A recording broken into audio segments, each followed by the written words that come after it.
Good morning. I dreamt about a school shooting at my school. I won't be going into the details. All you need to know is I died. And if it happens in real life, I won't know what to do. And then this thought just spiraled and spiraled and spiraled and spiraled. So now I have no choice but to make it into a video, or else I won't be able to function properly. I feel like Singaporeans have this mindset that Singapore is very, very, very safe and that nothing ever happens here.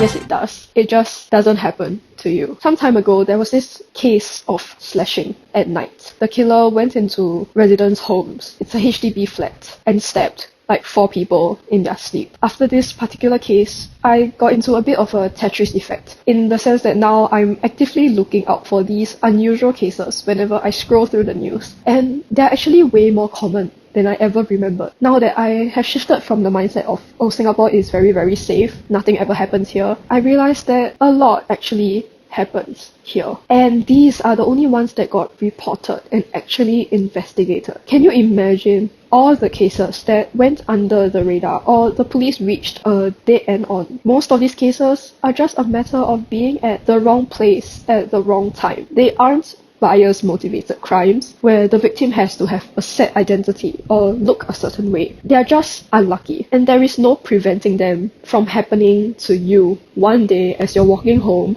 or even while you're asleep in your fucking house. It's just that they haven't happened to you yet.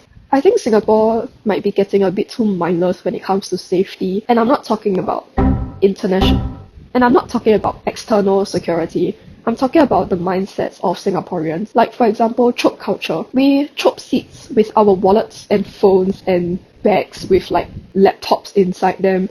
We leave them unattended just to secure a seat.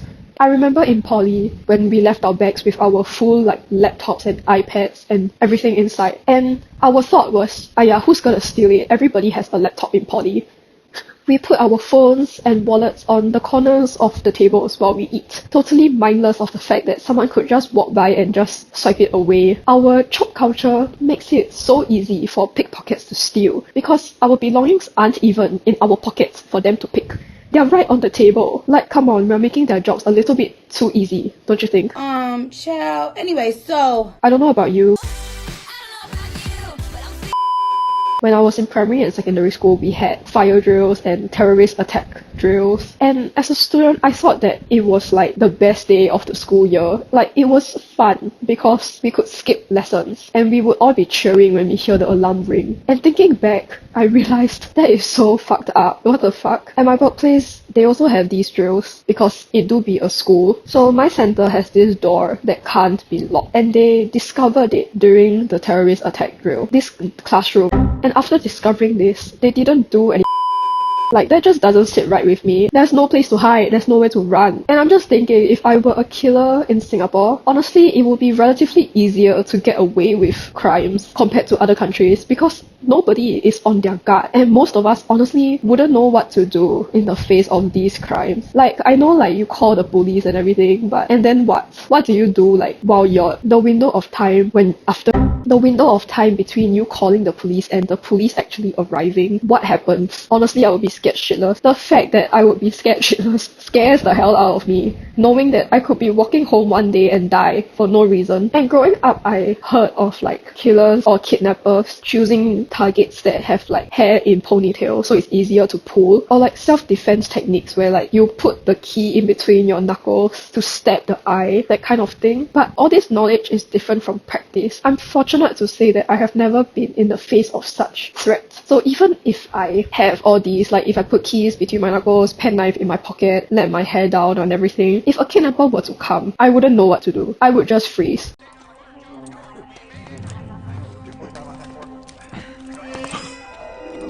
And I need y'all to hold me accountable for this one. If I ever reveal my identity, I hope nobody, oh my god, I swear, if I ever reveal my identity, I hope nobody tries this with me. Maybe I shouldn't have made this video.